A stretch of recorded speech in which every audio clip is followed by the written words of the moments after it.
So my name is Bonnie Heath, and I'm a parent of, she's not a young adult anymore, she's 34 next week. And I run a group called Scarborough Residential Alternatives, and we figure out a way to have housing for our children, because they should be in their own places, I believe, and have their own lives. And so my daughter has lived in her own place for 10 years now, so that's who I am. And my name is Alex Shannon, and I am a housing navigator and service navigator at Developmental Services Ontario in Toronto region. So you may or may not be familiar, this is a relatively new role to the DSO. And so in my role, I'm trying to provide information and resources to individuals and families and support networks who are interested in creating their own housing plans. And so we're creating a toolkit and doing my best to kind of share information with people who are interested in a journey like that. My name is Zoe Krunis. I'm a senior facilitator at Lights, which is a program of Community Living Toronto. And what we do at Lights is we provide services to families who are looking to create a living situation for their family member outside the family home without ministry funding. So we're engaging with families and supporting them to plan, helping them along with the emotional work that comes with that. We also have a board that does some fundraising, so we have some kind folks on our board that make asks to private donors, and we can help families provide a little bit of startup funding for the living situation. We also have a table here, so come and talk to us if you would like afterwards. All right. So my first question is for Bonnie. What advice would you give families or caregivers about planning for future housing? First of all, plan. So you can phone the DSO and get a plan done. It's important to know, to have direction and put timelines on it so that things will get done. It's very easy, because life is very hectic and busy, that if you don't have those timelines, you can be 10 years later and going, oh yeah, we were supposed to do that. So plan, get a plan done. Okay, same question for you, Alex. What advice would you give families and caregivers about planning for future housing? Bring that close to you. So I think, kind of echoing Bonnie's words, if you don't have a plan, that's your plan, right? So definitely don't wait until you're ready. Begin planning, as soon as possible, as soon as you're willing or ready to kind of start exploring what opportunities might work for you, and make sure that you are connect with housing navigators. If you're in Toronto, connect with me as the housing navigator at DSO, or I've got a list of the other navigators across the province, and talk with us about resources. Make sure that you're exploring any and all resources that may be able to support you in actually bringing a plan to fruition. Same question, Zoe. This is the fun of being last, right? I have to come up with something new. Start early. I think a lot of families, everyone has a lot on their plates. And certainly, you're thinking about school, you're thinking about employment, you're thinking about health, you're thinking about a lot of different things. But I think it's important to see a living situation as not just a place where you live, but your home, right? And there's a lot of factors that go into that. A lot of small steps that get you to that point. And I think it's really important to start early and keep moving along that. Try and take those small steps and celebrate those small steps. Sometimes you might take one step forward, 3 steps back. That's okay, that's life. But it is really important to start thinking about those things. What are some ways that I can challenge my family member to start building some skills? What are some ways that we can normalize this idea that one day they will move out, right? The number of families, individuals that are just terrified of that happening you know, those are small things that you can work on. Maybe not every day, but every week, you know, every month. And I think it's important to make that an ongoing conversation. My second piece of advice is start building circles of support, especially long term. It becomes very important that there's more people involved than just, you know, parents, right? Siblings are really important and they're kind of a natural go-to, but circles of support can be so many more people, and it takes time to nurture those relationships, and you never know who might be that person. So put it out there, right? Act collaboratively. Bring in supports. Don't be afraid to ask for help. All right, this is a spontaneous question. I gave them that question already. What's life like for Bonnie in terms of your advocacy role, and what have you learned, and what are you thinking about for the future, if you had any advice or thoughts for people in the room? Okay, first advice is don't be as involved as I am, because I'm a little bit on the crazy side. That's my thing, so it's fine for me, but you don't have to do what I do. Advocacy, get to know your politicians, all three levels. My particular provincial MPP has a file. Also go to your Toronto councillors, because they have supportive housing dollars, and check out and see what they've got going on. Make it an issue, because we're the always last on the list and forgotten ones. And you know, you mention, oh, my daughter has Down syndrome, and they look at you and, oh yeah, that's those people that take care of you. Well, no, they don't, and there's not enough money there, and this is a housing issue, and so I want the housing dollars, and we belong on that list. So make yourself known, but don't go as nutty as me.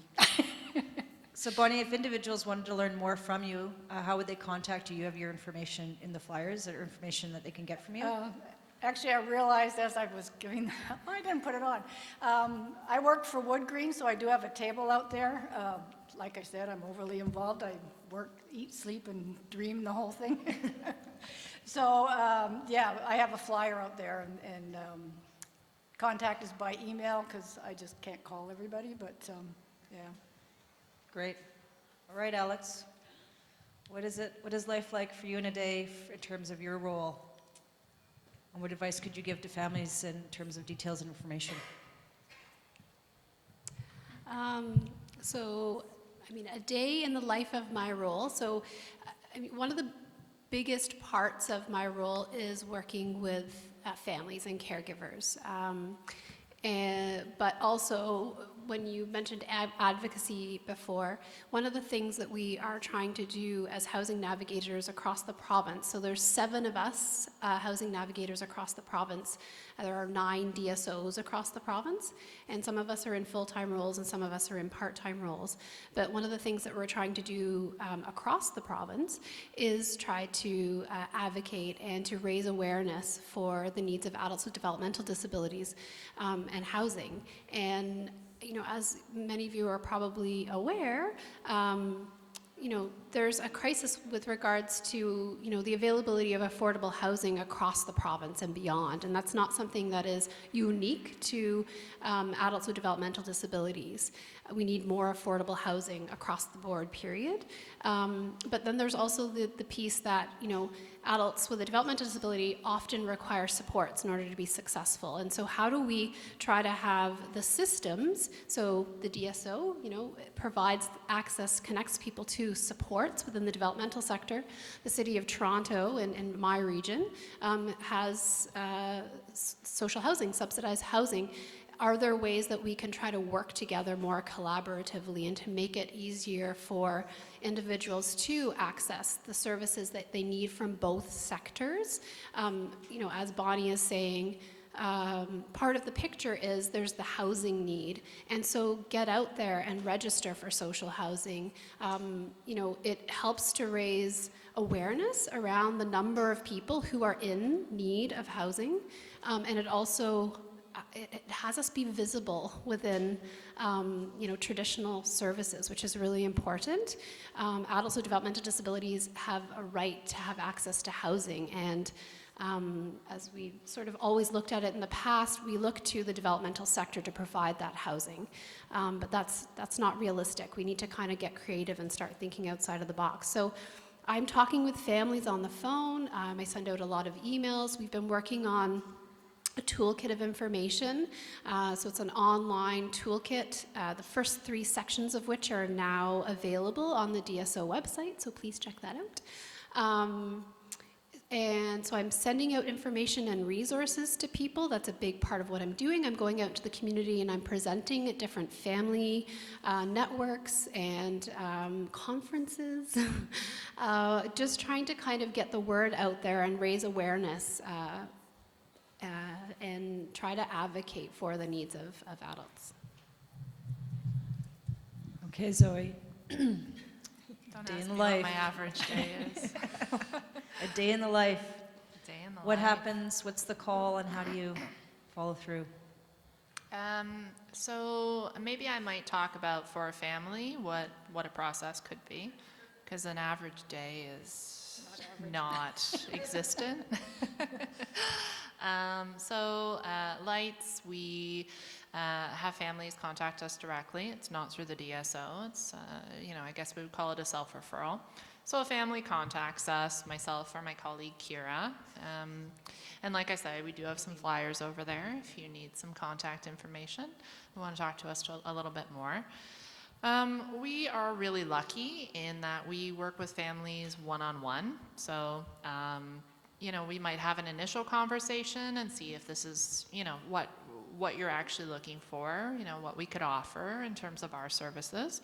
And then the next step, we would be meeting with a family. I don't usually schedule any meetings for less than 2 hours because I like to talk, and I think that's important.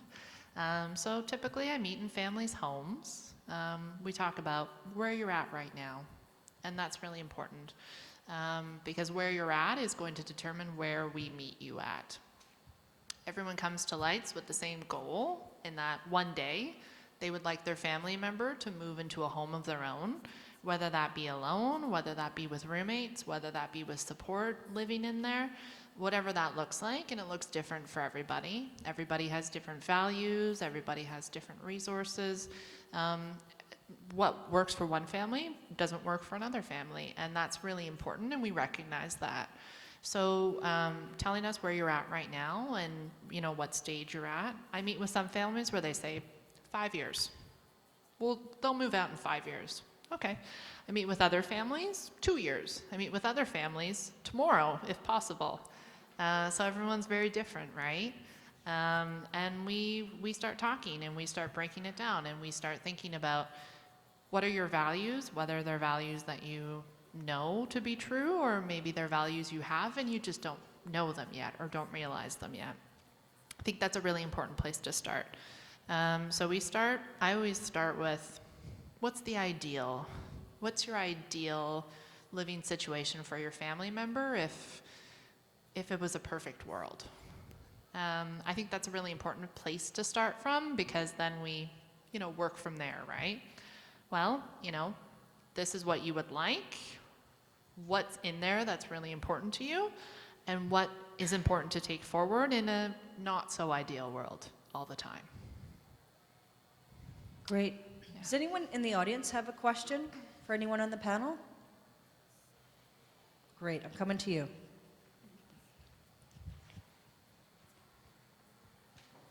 I live in a condo with my son, and we have 2 bedrooms.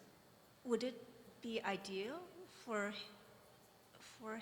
to have a roommate, like in I don't know if it's enough space or what. Suppose I want to bring in a roommate to help another family, and plus I need help with the rent as well. Has situations like that be possible? For you, I would actually suggest that you do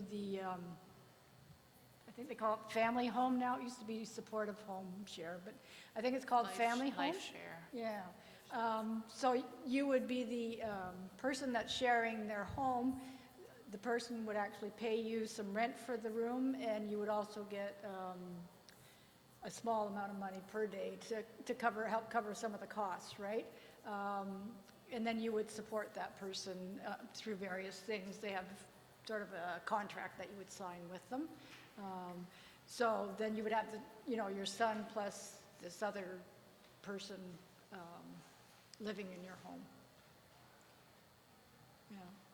I would also maybe think about why you're thinking a roommate might be a good idea and what you want for your son and for yourself from a roommate. So what you need, it sounds like help to pay the shared costs is something that you need, not knowing much about the situation. But then what do you want? Do you want a person that, could be a peer to your son, that could share support? Or is that important to you? Do you see yourself as being the person that is providing the support? Or do you see bringing in support? I think it's really important to unpack what that looks like, that relationship. Because a roommate doesn't have to necessarily be another individual that requires support. Could be a lot of different people, right? Could be a student, could be a senior. You could be getting different things from that relationship. I think it's really important for you to think about what you need from that relationship and what you'd like to see from that relationship. Alex, any thoughts? Nope. Anyone else have any good questions? All right, coming to you. Hi.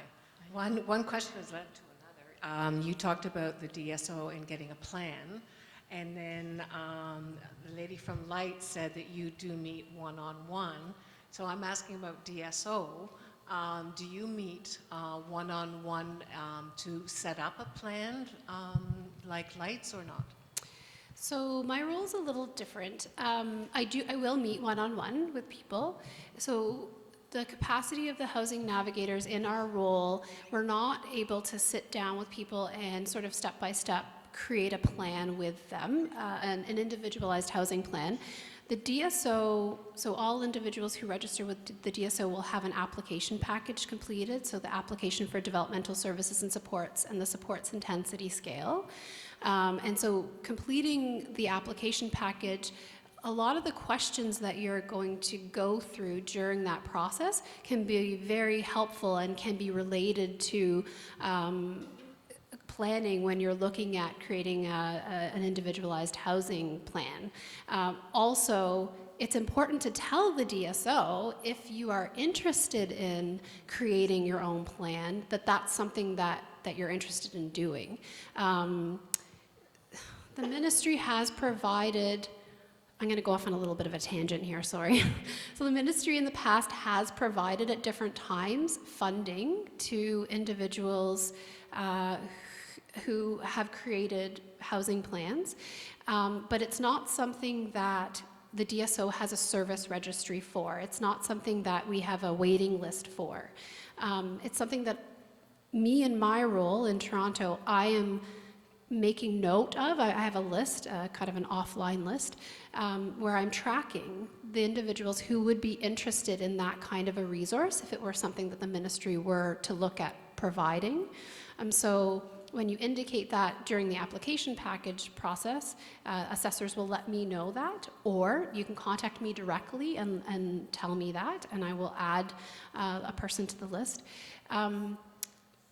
When I meet with families, it's more so a process of looking at where are they at in the planning process and what resources can I suggest that might help them to kind of keep moving that process forward.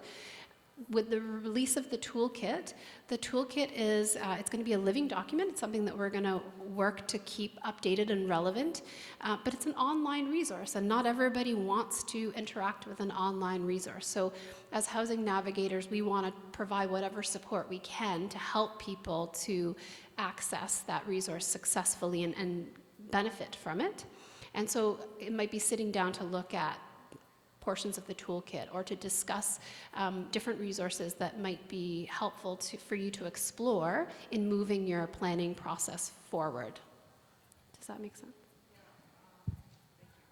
We've actually gone through the process of your in-depth, and it was very in-depth, by the way, survey. But so at this point, then, the next step for my son and myself would be to call you and go from there to create this plan, or? So it all depends. Definitely, if you are interested in exploring the process of creating a plan, connect with me. I encourage, and you know what? Anybody can connect with me. Call me. We can have a conversation. We can see where you're at. If I can provide information and resources, fabulous. But even if you want to learn a little bit more about the role, or that's great. Connect with me. No problem whatsoever. My email and phone number are both on the leaflet that you guys were given when you came in. With regards to, so the application package has been completed. If you wanted to know what services you requested during that process, call DSO Intake and you can review what registries your son is currently on, and we can make changes if that needs to happen.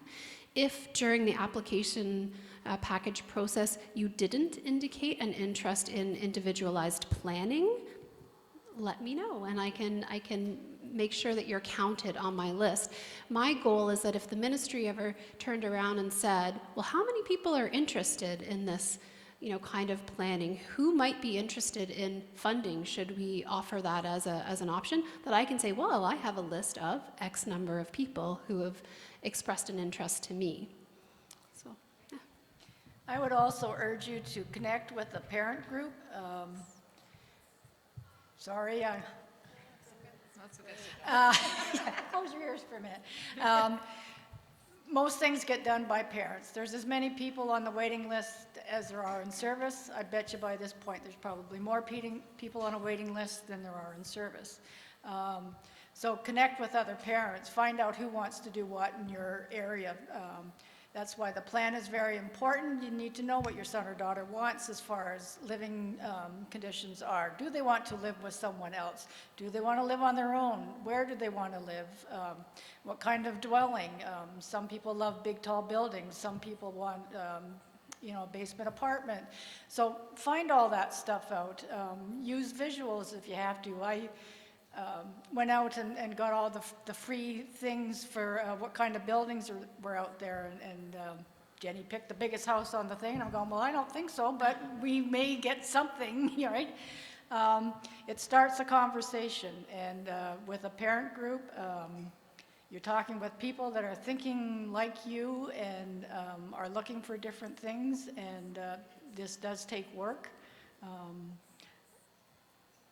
It's the most rewarding thing you will probably ever do.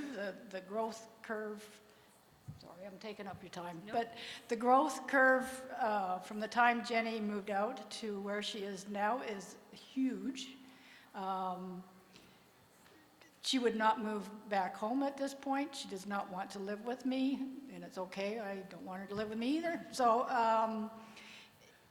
she is very independent, but she does need supports, right? So she wants to live the same kind of life as her brother and sisters, but she needs people to do that, and so that's where we've found our niche. But I would strongly urge that you join a parent group that's a little bit proactive. Make sure they haven't met for 40 years and nothing's happened. Make sure that this parent group is progressing to something. And once you have your plan in place, things do come up, opportunities come up, but you can't start planning when that opportunity shows, because a lot of times you've got 2 weeks to get your information in to apply for something, and you cannot start thinking about it and get it all done in 2 weeks. So I'm just saying there are opportunities out there, but you have to be ready for them. Yeah. One more thing, sorry to interject, is that we are, so the part of the housing toolkit that the DSO has created, or housing navigators have created, is a My Planning document. And actually, we're working on a workshop series to guide people through the process of completing that document. So for the first series, I'm actually partnering with Bonnie to facilitate that. And something that I'll be looking to do more in the future. Any other questions? Okay, I'm coming. Getting all your steps in today.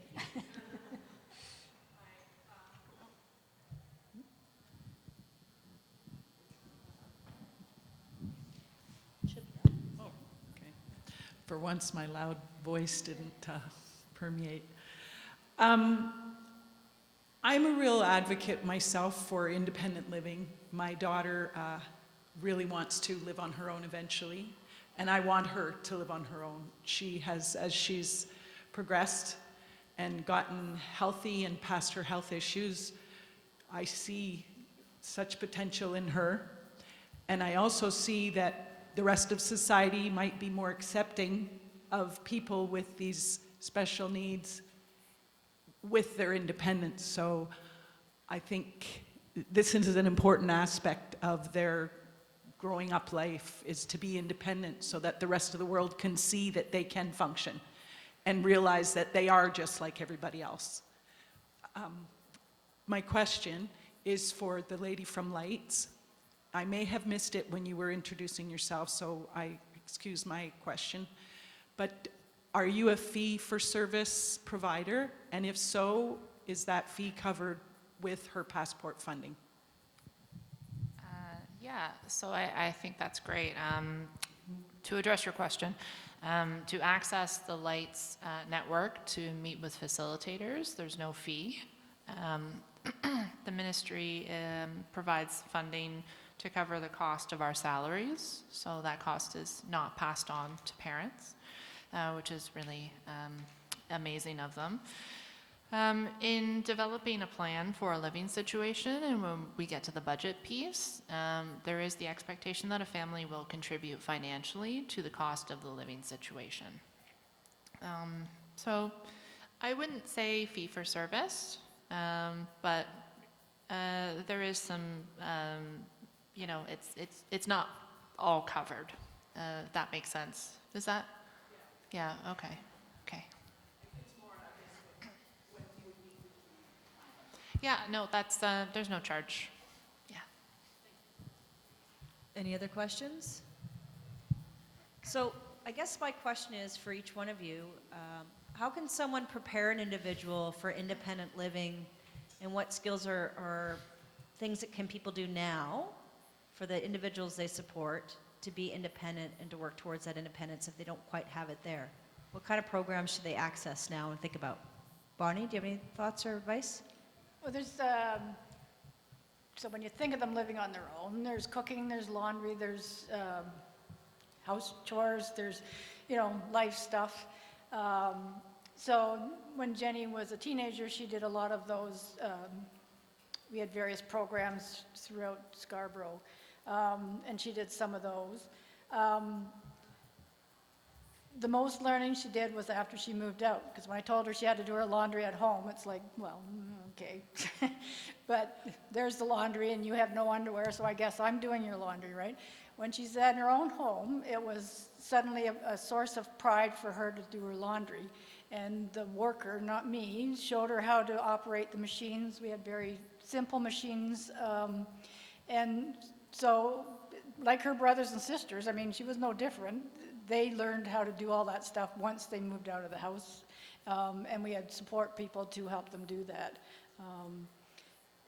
Having them slightly prepared worked, but for me, my teaching her, it was more fighting than it was teaching, so we found with a support person, it worked much better.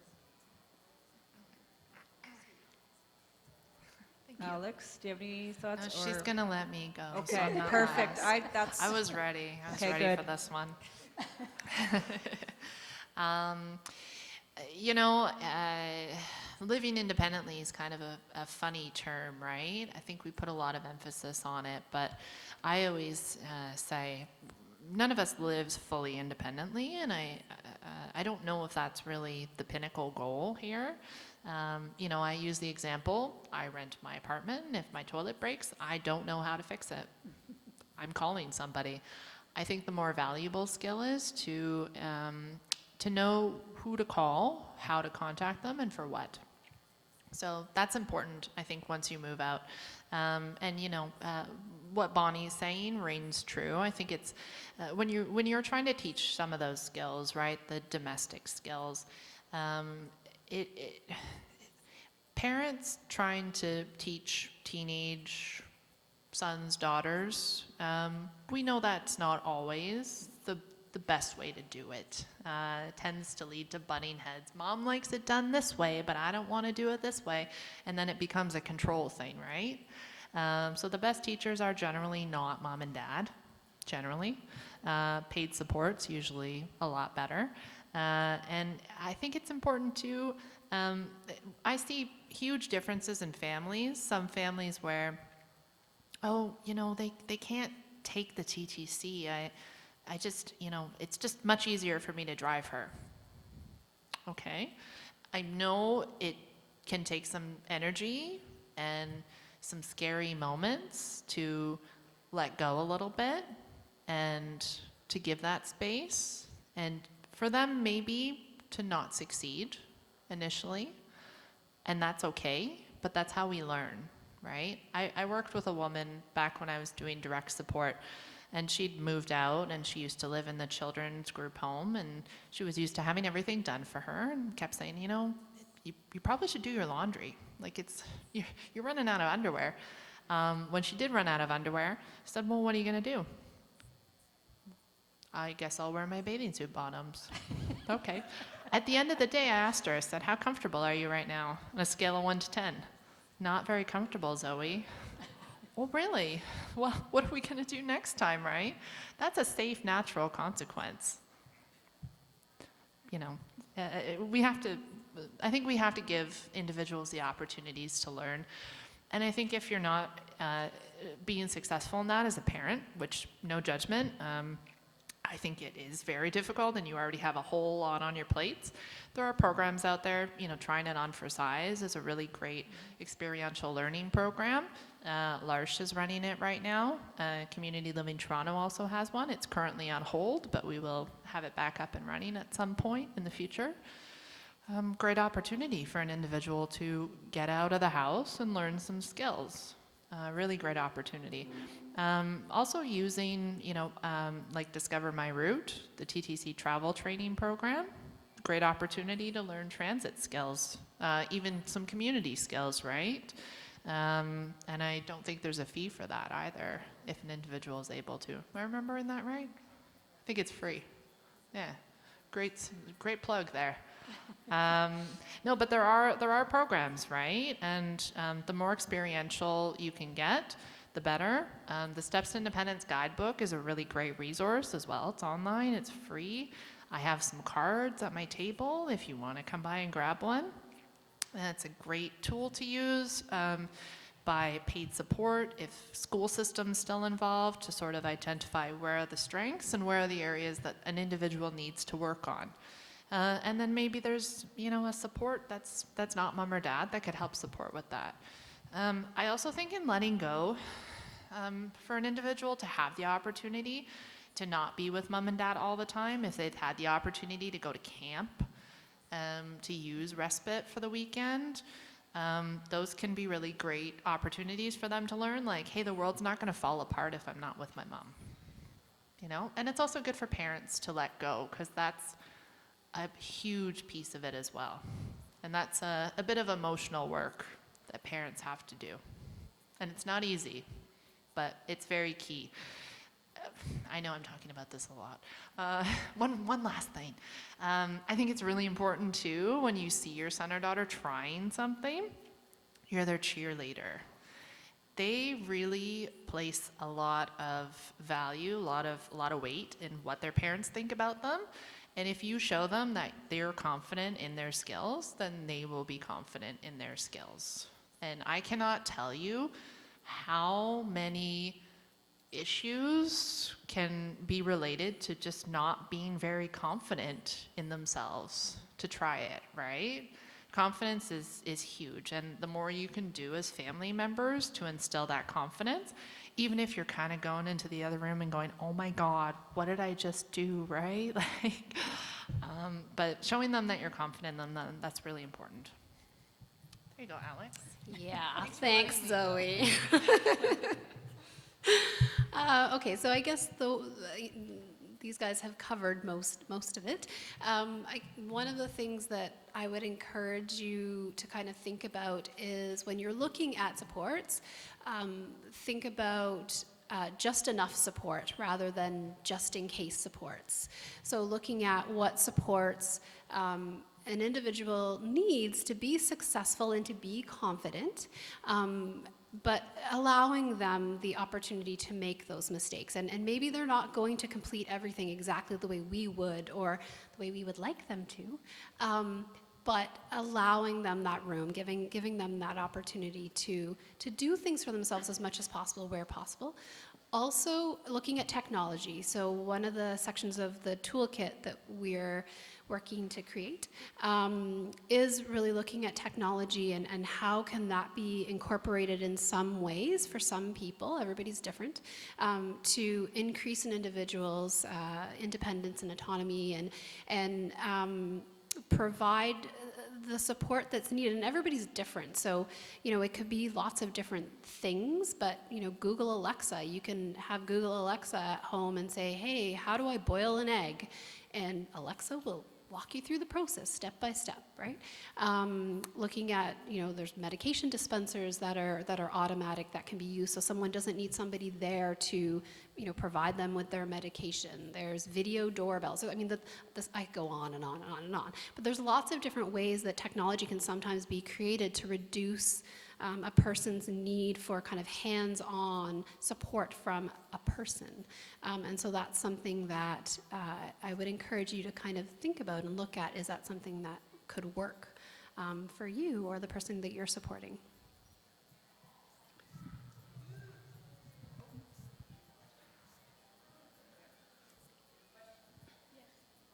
So I want to live by myself in the future, but my mom has visitors, so only invite from me and my mom.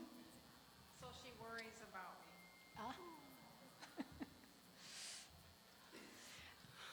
me. I'm sure your mom will worry about you too, and I'm pretty sure your mom can probably look after herself at this point in time. She may need some help from you at some time, so you can always go home and visit her, to your mom's home and visit her and say, Mom, can I help you with whatever it is she needs help with? But it's also important for you to have your own life that's separate from your mom's, right?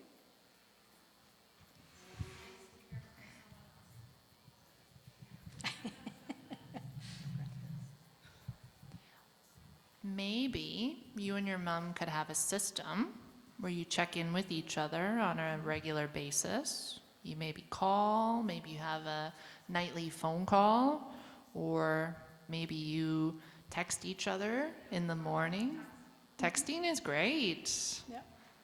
Yeah, texting is great. But maybe if you had a system where you communicated regularly and you shared with your mom how your day was, what's happening, and maybe mom shared as well, do you think that would help you feel like you're still there for your mom and you're still making sure she's okay? Yeah.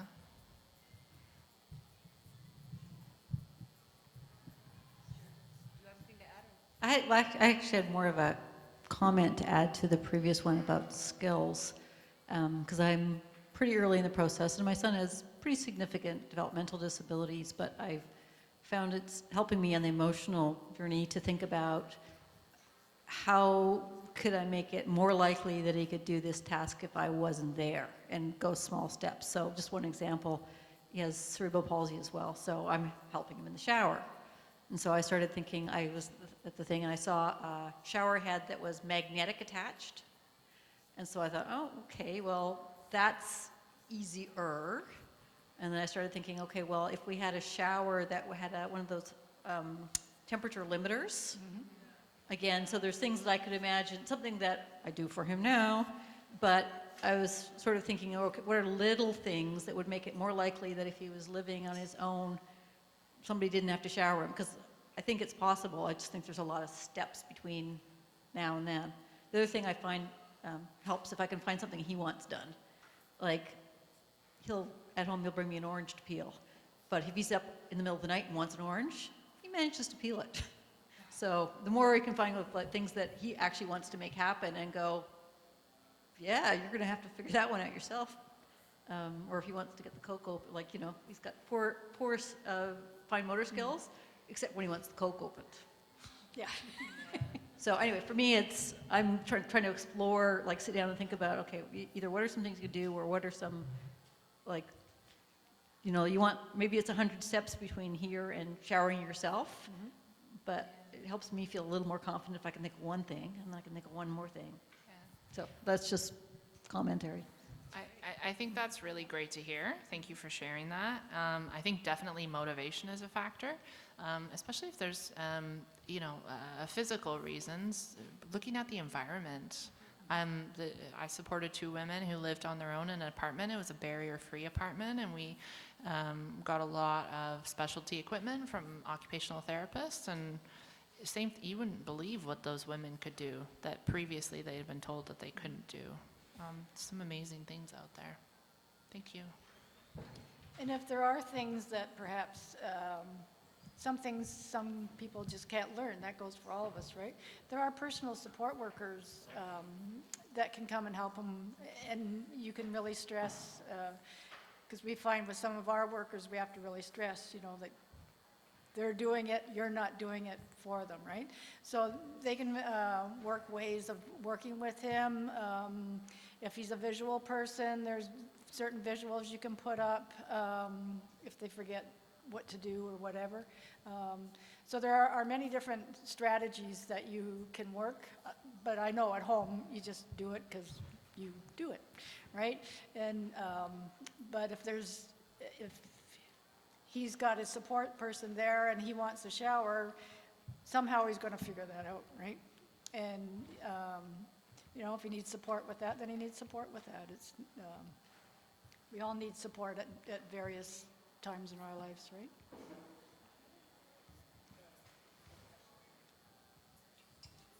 My name is Grace. I have a son who is autistic with intellectual disability. He's nonverbal, and he pretty much requires one-to-one 24/7. And I dream big. I want him to have independent living in the future. Where to start, what to do, who to contact. I have some funding in place. I just need to kind of make it happen. I'm avoiding scenario type of, group home and funnel all the money, for the group type of situation, and not having control over what he eats, or if he's buying his food. So he needs support 24/7. It means if we rent a place for him, we need to hire 3 full staff, and somebody needs to coordinate this scenario the time that I will not be around anymore. So any suggestions?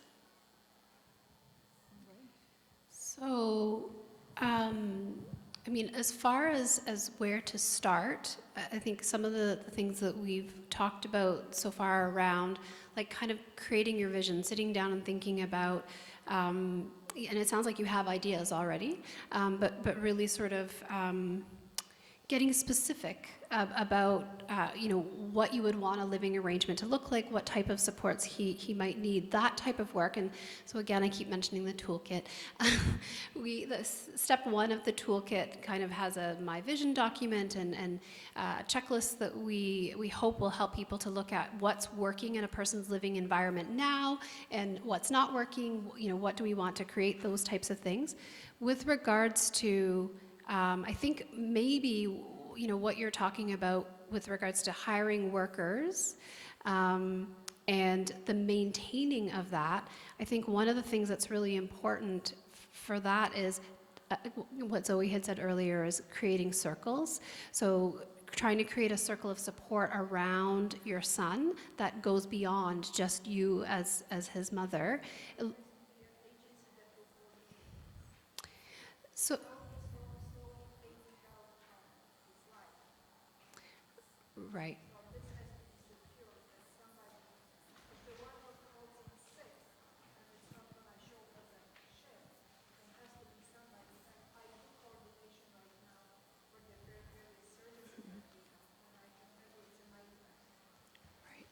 Do you want to repeat what she asked, please, so we can capture that on?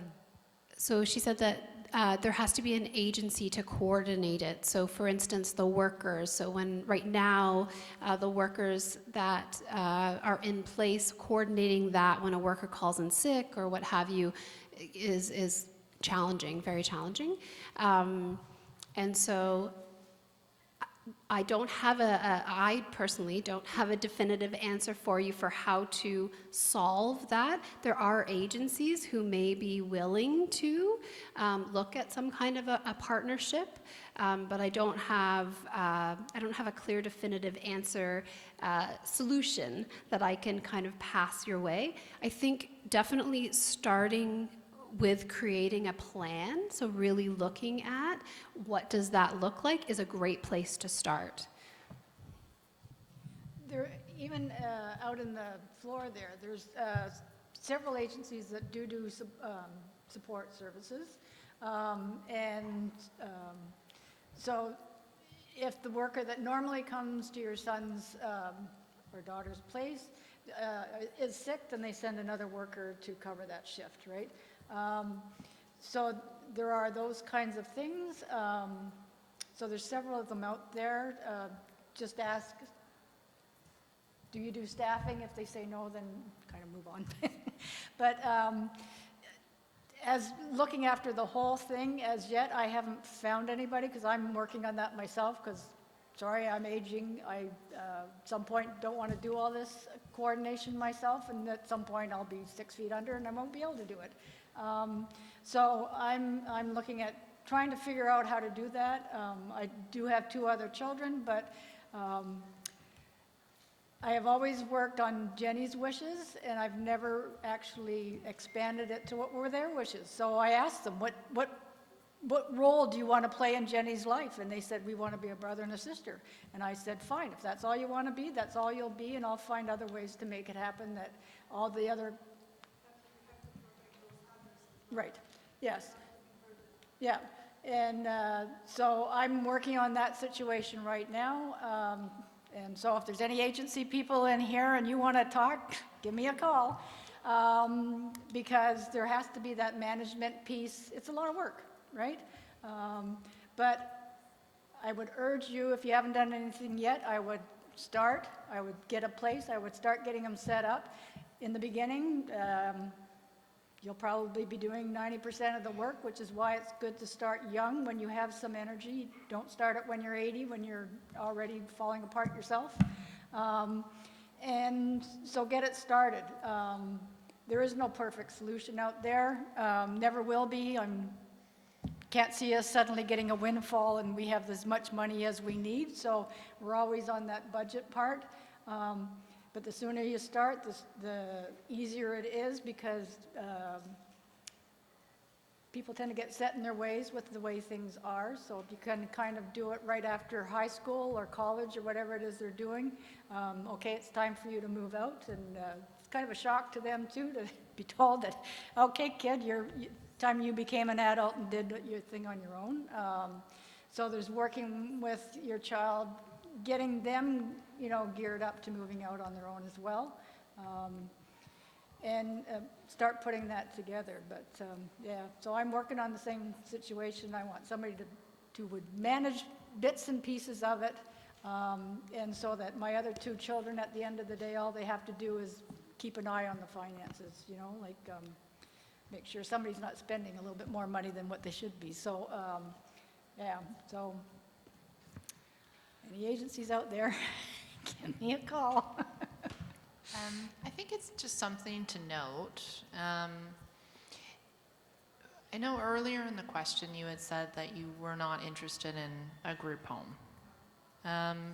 So I guess when you talk about having an agency manage it, would it be a developmental services agency? Okay, which is more children, right?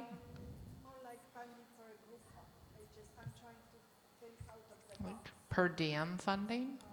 Can we put her on a microphone, please, so we can all hear her? Thank you. So I'm connected with Skylark, and we have funding approved towards the group home, but that's not so many available places to choose from to begin with.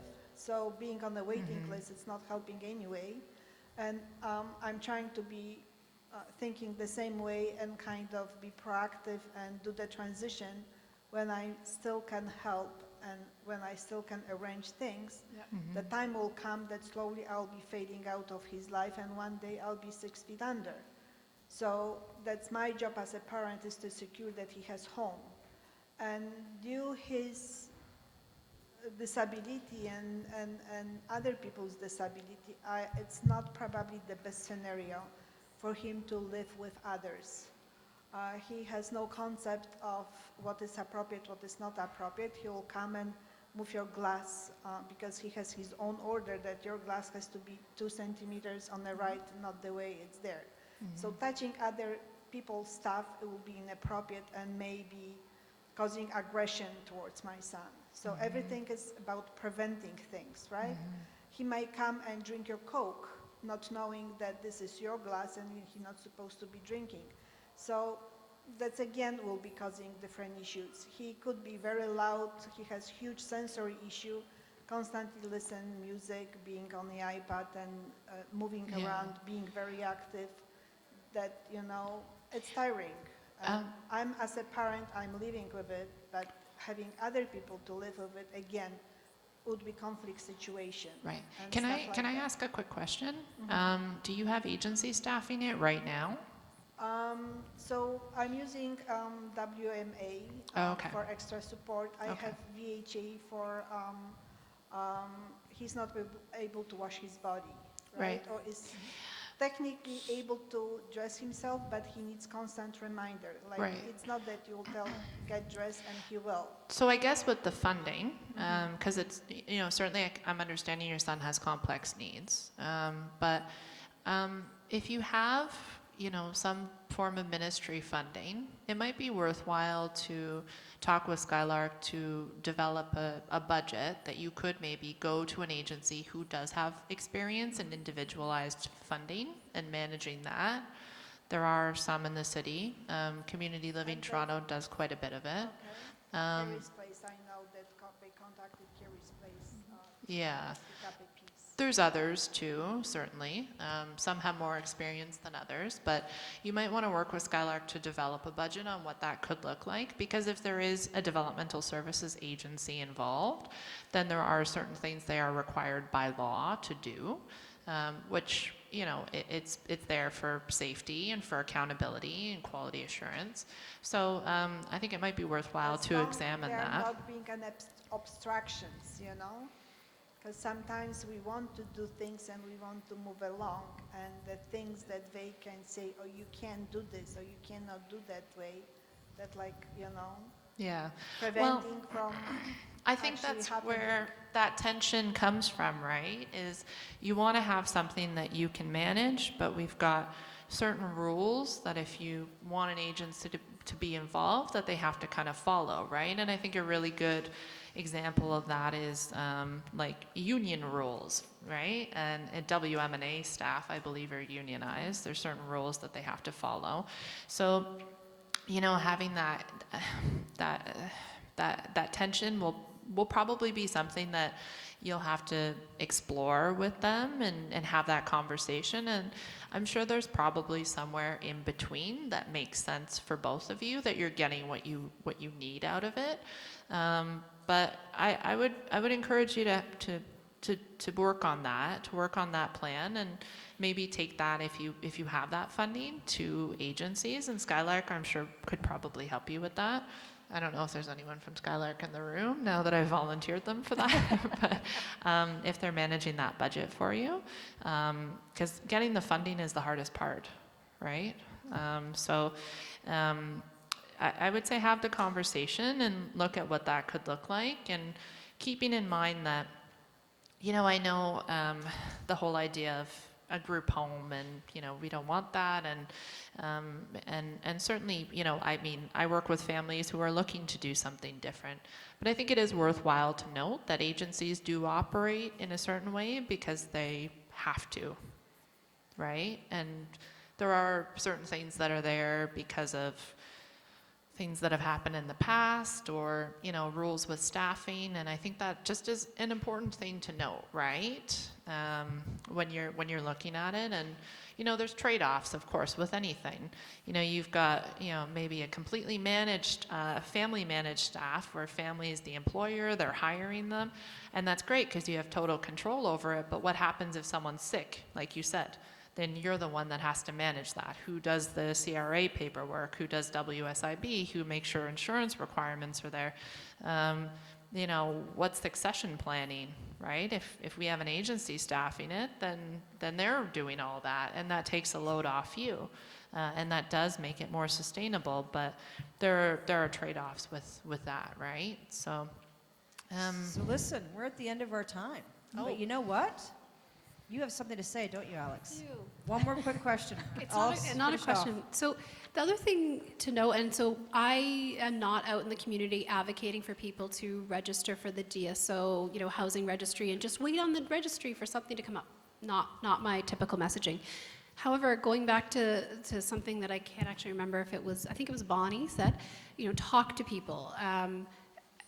I think it's important that we talk about a desire to change the way people, adults with developmental disabilities, want to live in the community like their peers. They want to live in a home of their own choosing.